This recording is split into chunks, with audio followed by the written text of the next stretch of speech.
നമസ്കാരം. വാർത്താ നെക്സസിന്റെ ഒരു പുതിയ വീഡിയോയിലേക്ക് സ്വാഗതം. ഇന്നും വിഷയം നമ്മുടെ സന്ദീപ് വാര്യർജി തന്നെയാണ്. ബി.ജെ.പി. വിട്ട് കോൺഗ്രസിലേക്ക് ചേർന്ന ഉടനെ അദ്ദേഹം മതേതരനായി എന്നാണ് കോൺഗ്രസുകാരും യു.ഡി.എഫും വിശേഷാൽ മുസ്ലിം ലീഗുകാരുമെല്ലാം പ്രചരിപ്പിക്കുന്നത്. എന്നാൽ അദ്ദേഹത്തിന്റെ ചില പ്രസ്താവനകളും മറ്റും നോക്കിക്കഴിഞ്ഞാൽ നമുക്ക് തോന്നുന്നത് അദ്ദേഹം മതേതരനല്ല, സാക്ഷാൽ ദീനിയായ ചെറുപ്പക്കാരനായി മാറി, അഥവാ ദീനിയായ സന്ദീപ് വാര്യറായി എന്നുള്ളതാണ്. കോൺഗ്രസിൽ ചേർന്നതിന്റെ തൊട്ടടുത്ത ദിവസം തന്നെ മതേതരത്വ സർട്ടിഫിക്കറ്റ് സ്വന്തമാക്കാൻ നേരെ ചെന്നത് പാണക്കാടേക്കാണ്. അവിടെ നിന്ന് ഒന്നും ചോദിച്ചില്ല, കെട്ടി അങ്ങ് പിടിച്ചു. അതോടെ സന്ദീപ് വാര്യർജി നല്ല ഒന്നാം തരം മതേതരവാദിയായി മാറി. അദ്ദേഹത്തിന് പഴയ സ്റ്റേറ്റ്മെന്റുകൾ തള്ളാനോ പഴയ രാഷ്ട്രീയം ഒഴിവാക്കേണ്ടതായോ ഉള്ള ആവശ്യം വന്നിട്ടില്ല.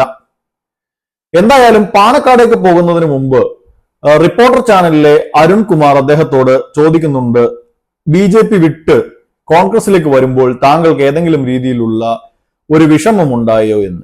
അതിന് അദ്ദേഹം തിരിച്ചു ചോദിച്ചത്, താങ്കൾക്ക് 24 ചാനൽ വിട്ട് റിപ്പോർട്ടർ ചാനലിലേക്ക് വരുമ്പോൾ എന്തെങ്കിലും വിഷമമുണ്ടായോ എന്നാണ്.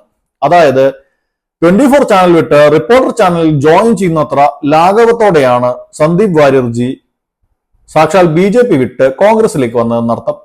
അതവിടെ ഇരിക്കട്ടെ. എന്തായാലും നേരെ പാണക്കാട്ട് ചെന്ന് മതേതര പട്ടം വാങ്ങിയതോടെ അദ്ദേഹം ദീനിയായ വാര്യർജിയായി. കാരണം മറ്റൊന്നുമല്ല, ഇന്നത്തെ ദിവസം അദ്ദേഹം നടത്തിയ രസകരമായ ഒരു സ്റ്റേറ്റ്മെന്റ് തന്നെ. അതായത് അദ്ദേഹത്തിന്റെ ജാഹിലിയ കാലഘട്ടത്തിൽ, അതായത് മതേതരനാകുന്നതിന് മുമ്പുള്ള കാലഘട്ടത്തിൽ അദ്ദേഹം നടത്തിയിട്ടുള്ള ചില സ്റ്റേറ്റ്മെന്റുകളും അതുപോലെ ഫേസ്ബുക്കിലും മറ്റും കുറിച്ചിട്ടുള്ള ചില വാചകങ്ങളും ഒക്കെ എടുത്ത് വിശേഷാൽ ഇടതുപക്ഷ അനുയായികൾ തന്നെ പ്രചരിപ്പിക്കുകയുണ്ടായി. അതിന്റെ ഒരു മൂർധന്യാവസ്ഥ എന്നുള്ള വണ്ണം ഇന്ന് പാലക്കാട്ടെ പത്രങ്ങളിൽ LDF ജില്ലാ കമ്മിറ്റി ആ സ്റ്റേറ്റ്മെന്റുകളെല്ലാം ചേർത്ത് രസകരമായ ഒരു പരസ്യം തന്നെ അങ്ങ് നൽകി. ഇതോടെ ഇതിന് മറുപടി നൽകാൻ സാക്ഷാൽ സന്ദീപ് വാര്യർജി ബാധ്യസ്ഥനായി.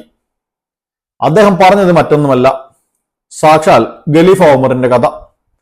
ഖലീഫ ഉമർ പ്രവാചകനെ ഒരുപാട് ഉപദ്രവിച്ച ആളാണത്രേ.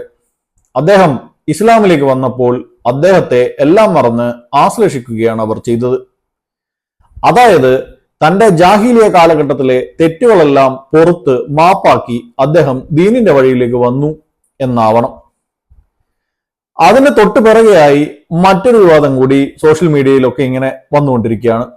അതായത് സന്ദീപ് വാര്യർജിയുടെ മാതാവ് മരണപ്പെടുന്നതിന് മുമ്പ് തന്നെ അവിടെ RSSന്റെ ഒരു കാര്യാലയം നിർമ്മിക്കാനായി സ്ഥലം വിട്ടു നൽകാം എന്ന് പറഞ്ഞിരുന്നത്രേ. അവർക്ക് വയ്യാതിരുന്നതിനാൽ അതിന്റെ രജിസ്ട്രേഷൻ ഉൾപ്പെടെയുള്ള നടപടികൾ പൂർത്തീകരിച്ചിരുന്നില്ല. ഇപ്പോൾ അദ്ദേഹത്തിന്റെ മാതാവ് മരണപ്പെട്ട സ്ഥിതിക്ക് അദ്ദേഹം ആ ഭൂമി നൽകാം എന്നാണ് വാഗ്ദാനം ചെയ്തിരിക്കുന്നത്.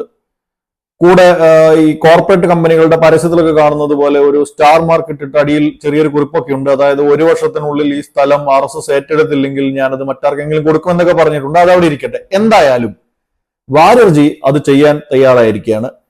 അത് സംബന്ധിച്ചും ഇപ്പോൾ വിമർശനങ്ങളും ട്രോളുകളും പരിഹാസങ്ങളും എല്ലാം ഉയരുന്നുണ്ട്. എന്തായാലും മാതാവിന്റെ കാൽക്കീഴിലാണ് സ്വർഗം എന്ന് പ്രവാചകൻ പറഞ്ഞിട്ടുണ്ട് എന്ന ഒരു സ്റ്റേറ്റ്മെന്റ് കൂടി അദ്ദേഹം ഇന്ന് പറഞ്ഞിരുന്നെങ്കിൽ ആ പ്രശ്നം കൂടി സുന്ദരമായി പരിഹരിക്കാമായിരുന്നു. ഇനിയും അങ്ങോട്ട് ജനാബ് സന്ദീപ് വാര്യർജി എന്തൊക്കെ ചെയ്യും, ദീനിയായ അദ്ദേഹത്തിന്റെ പ്രവർത്തനങ്ങൾ എന്തൊക്കെയായിരിക്കും എന്നൊക്കെ നമുക്ക് കാത്തിരുന്നേ കാണാൻ പറ്റൂ. ജാഹിലിയ കാലഘട്ടത്തെക്കുറിച്ച് പറഞ്ഞ് ദീനിയായ ചെറുപ്പക്കാരനെ വേദനിപ്പിക്കുന്നവർക്ക് നരകം കിട്ടട്ടെ. മറ്റൊരു വീഡിയോയായി കാണും വരെ നന്ദി, നമസ്കാരം.